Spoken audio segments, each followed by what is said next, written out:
Hello and welcome to Castar Reviews. Today is the end of the classic Sonic retrospective, and we're ending with one of the most ambitious Sonic games of its time. For those that don't know, Sonic 3 and Knuckles was separated into two Sonic games, namely Sonic 3 and Sonic & Knuckles. But Sonic & Knuckles had something that no other Genesis cartridge had, lock-on technology. It's an idea that could have had a lot of potential, and could have given Sega bigger and better games for their hardware. Because if you put Sonic the Hedgehog 3 on top of Sonic & Knuckles, then you get the complete package, Sonic 3 and Knuckles. The story goes that time and memory constraints caused the true sequel to Sonic 2 to be split into two. The incredible thing was that both games, which released only months apart, had enough content to be standalone adventures. Each game by itself had about the same number of zones as previous entries, so now we're dealing with a whopping 13 zones with one special boss fight at the end. With that in mind, if there's anything you should take away from this video, it's that your first experience with this game should be the complete version. Thankfully, there are a fair amount of collections out there that contain the complete version. You can also play the separated versions of each game on last-gen consoles like with Sonic 1 and Sonic 2. Unfortunately, there's no mobile port of this one though, so you're stuck with borders if you don't want a stretched aspect ratio. Otherwise, remasters of these games outside of collections can be hard to come by, because the soundtrack was allegedly composed by Michael Jackson, and there could be legal or licensing issues with the music.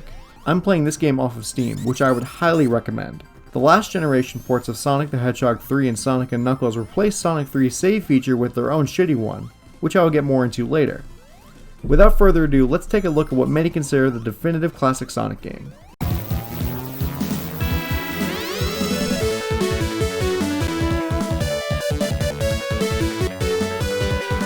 With each new classic Sonic game, the storytelling got more focused as time went on. Sonic 3 and Knuckles is no different.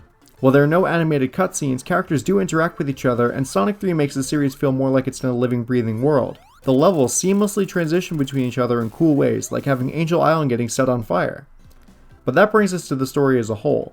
The intro shows Sonic and Tails chilling and flying around until they get to Angel Island. And then, out of nowhere, Sonic gets the Chaos Emeralds shoryukened out of him by an echidna named Knuckles. Knuckles proceeds to take the emeralds and goes on to fuck with Sonic and Tails throughout the game. The echidna is the guardian of Angel Island, and Dr. Eggman tricked him into thinking that Sonic and Tails were coming to terrorize his home. Of course, Eggman is the one terrorizing the area, but Knuckles is a bit of an idiot. Most levels end with Knuckles hitting a switch and sending Sonic and Tails falling to the next zone. Knuckles can also fuck with you in the level, like turning off the lights in Carnival Night Zone. After taking down the rebuilt Death Egg at Launch Base Zone, Eggman decides on a new plan to once again get the Death Egg operational. This time, he steals the Master Emerald, which is the emerald that all the other Chaos Emeralds base their power on. Knuckles is supposedly the guardian of the Master Emerald, but Eggman steals it right from under his nose. It's only then that Knuckles realizes that he's been duped and decides to help Sonic and Tails.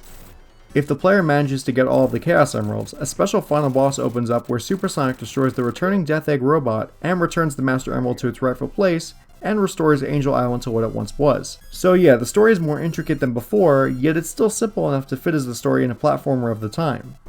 The funny thing is, the story was told really well, despite the fact that there's no dialogue. That's impressive in its own right.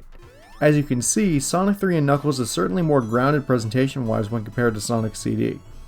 But that doesn't mean it doesn't push the envelope. Sonic 3 has seamless transitions not only between zones, but between acts as well. Once you pass by the goalpost at the end of one act, that's where you start Act 2.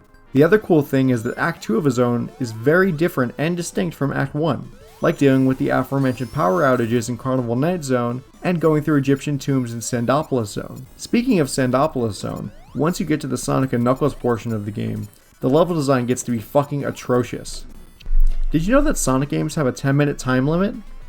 Neither did I, but I found that out after Sandopolis Zone Act 2 kept throwing me in fucking circles. I detest repeating myself on this issue, but I really don't like level design like this. It seems that the only way the classic Sonic team knew how to increase difficulty is to make their levels completely labyrinthine. A lot of the time, I have no idea where the fuck I'm going or even if I'm going the right way.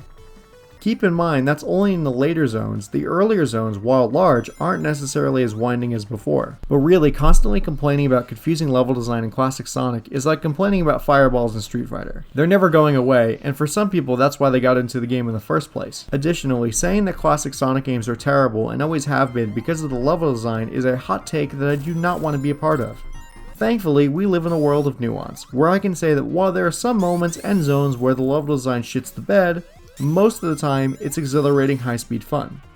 Another great thing about the level design is that every level has its own unique set pieces that make them stand apart. Whether it be rappelling down buildings in Sandopolis Zone, snowboarding in Ice Cap Zone, and the anti-gravity in Death Egg Zone. Sonic 3 and Knuckles bring something new and exciting with each new zone. On the subject of presentation as a whole, the character sprites and zone designs are really great looking. This is a game that came out about a year and a half before the release of the Sega Saturn, so Sonic Team knew the Sega Genesis so well that they were able to make a game that works the Genesis to its graphical limits.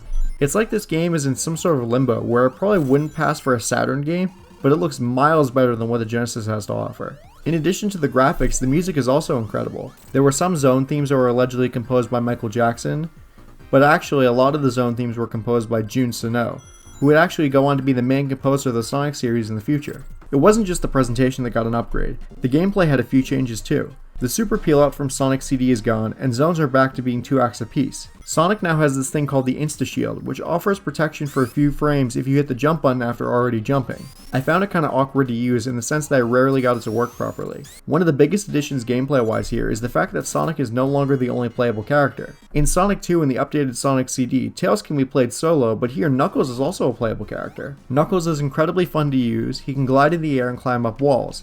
He can also punch through walls and take new pathways and levels. This sort of thing adds a lot of replayability to the game, and with the new save feature, Sonic 3 and Knuckles encourages replayability. It's shocking that it took this long to implement a save feature in a Genesis Sonic game, but here it is. The game saves after completing each zone, and when you complete the game, you can go back to earlier levels to find the special stages that you missed. That's right, I said find the special stages. There's a new method to getting the Chaos Emeralds. In each act, there are giant rings hidden throughout that can be jumped into. The rings are pretty hidden, but I don't think that they're too hard to find if you're familiar with how secrets are hidden in platformers. The other benefit is that there's no ring requirement to get into these special stages. The special stages themselves aren't all that great though. You collect blue spheres in maze-like areas, and if you touch a red sphere, then the special stage ends without the option to immediately retry. The stage gradually speeds up, which combined with Sonic having grid-based movement and tank controls makes these special stages more trial and error in memorization than the half-pipe from Sonic 2. But thankfully, getting all of the Chaos Emeralds grants a more tangible reward than just Super Sonic and the best ending. Doomsday Zone, i.e. the home of the actual final boss, is only accessible if Super Sonic is playable. In addition, once you have Super Sonic on a save file, you have him until you delete that file. Knuckles also has a super form, and both Sonic and Knuckles have forms relating to something called the Super Emeralds. These emeralds require a new set of 7 special stages to complete, but grant Sonic, Tails, and Knuckles massive power unlike anything ever seen before in a Sonic game. In the same way that Sonic 2 expanded on everything that made Sonic 1 great, Sonic 3 and Knuckles does well to fix the problems of its predecessors. For better or worse, Sonic 3 and Knuckles is the definitive Sonic the Hedgehog game. Please don't take that as the criticism it sounds like. Sonic 3 is an amazing game, and I think that it reaches the full potential of what a classic Sonic game could be. With the expanded save feature, expanded power-up selection, expanded character roster, and expanded gameplay changes, Sonic 3 and Knuckles is everything I could have wanted from a classic Sonic game, and then some. Thank you for watching this episode of Castar Reviews. Subscribe if you enjoy my reviews, and watch all my previous videos if you enjoyed what you saw here. See you next time, and stay safe out there.